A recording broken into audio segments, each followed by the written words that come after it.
এক সাহাবী এসে বলছে, ইয়া রাসূলুল্লাহ, প্রতিবেশীর খেজুর গাছটা বেঁকা হয়ে আমার বাড়িতে আইসা পড়ছে,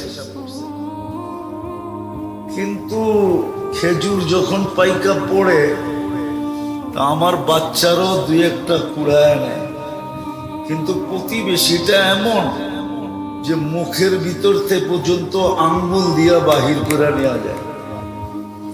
আপনি একটু ওরে বলেন না, হয়তো আমার কাছে বেচা ফেলো, আর নইলে খেজুর গাছটা একটু নিয়ে দেন আমাকে। আল্লাহ রসুল ডাইকা জিজ্ঞাসা করছে, কিন্তু ওটা প্রতিবেশী হলে কি হবে? নিজেকে মুসলমান বললে কি হবে? আসলে ছিল মুনাফিক। আল্লাহ রসুল বলছে, খেজুর গাছটা দিয়া দে, জান্নাতে একটা খেজুর গাছ তোকে নিয়ে দিব। তো বলছে, ইয়া রাসূলুল্লাহ, এটা ছাড়া যদি আরেকটা বলতেন তো দিয়া দিতাম। এটার খেজুর গুলো আমার বাচ্চার খুব পছন্দ। তো পাশেই দাঁড়ানো ছিল আবু দাহদা রাদিয়াল্লাহু তাআলা আনহু। নাম ছিল কি?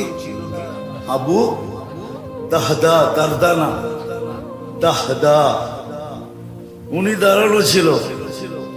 তো উনি আল্লাহ রসুলকে জিজ্ঞাসা করছে, ইয়া রাসূলুল্লাহ, আমি যদি নিয়া দেই আমার জন্য? বলছে, অবশ্যই। তো উনি মুনাফিকের রগ জানতেন। জয়া বলছে, শুন, খেজুর গাছ বেচা ফেলা। আল্লাহ রসুলকেই দিলাম না, তোকে দিমু কোত্থেকা?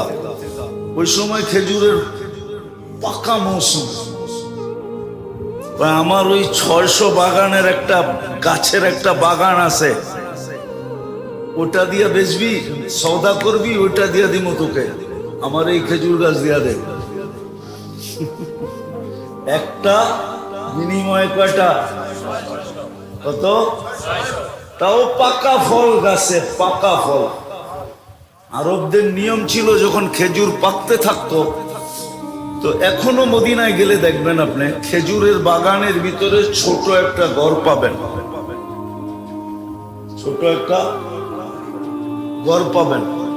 কেননা খেজুর যখন পাকতে শুরু করে, তোরা এন্টার ফ্যামিলি সহ এখানে চলে যায়, আর শেষ খেজুরটা পর্যন্ত ওইখানে থাইকা এটাকে সুরক্ষা করে। আবু দারদা রাদিয়াল্লাহু তাআলা আনহুর ফ্যামিলিও চলে গেছিল ওই বাগানে। তো বলছে, ঠিক আছে, ঠিক আছে। ওই 600 খেজুর গাছালা বাগান যদি দাও, তাহলে এটা দিতে রাজি। তো বলছে, ডান, নিয়ে নিলাম। দেখেন, বেচা কিনি শেষ। তো দৌড়াইতেছে বাগানের দিকে, যায়া নিজে বাগানে ঢোকে নাই, কেননা বেচা তো হয়ে গেছে। বাইরের থেকে আওয়াজ দিতেছে, উম্মাদ দাহদা। ওনার নাম ছিল আবু দাহদা, ছেলের নামে নাম। তো বলতেছে, উম্মুদ দাহদা, জোরে জোরে চিল্লাইতেছে। বলছে, কিছে? বাচ্চা কাচ্চা লয়া বাইরে চলায়। মানি খেজুর বাগান বেচা ফেলছি। বলছে, কি খেজুর বাগান বেচা ফেলছো? মানি বলছে, আল্লাহ রসুলের সাথে জান্নাতের বাগানের বিনিময়ে ওয়াদা হয়ে গেছে। দেখেন মহিলা কেমন বাহির হইতেছে, চিৎকার দিতে দিতে, রবিহাল বাইয়া আবা দাহদা, রবিহাল বাইয়া আবা দাহদা, রবিহাল বাইয়া আবা দাহদা।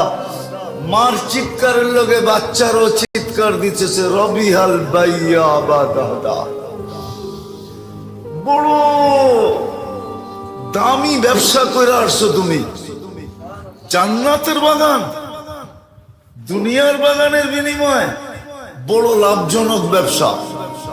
বাইরে চলে আসছে, বাগান ওকে বুঝিয়ে দিয়া বলছে, ইয়া রাসূলুল্লাহ, খেজুর গাছ কিনা ফেলছি।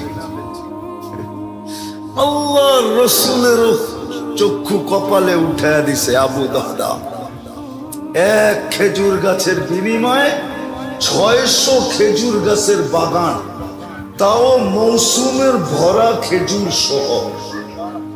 এটা ছিল জান্নাতের শহর। এক সাহাবী এসে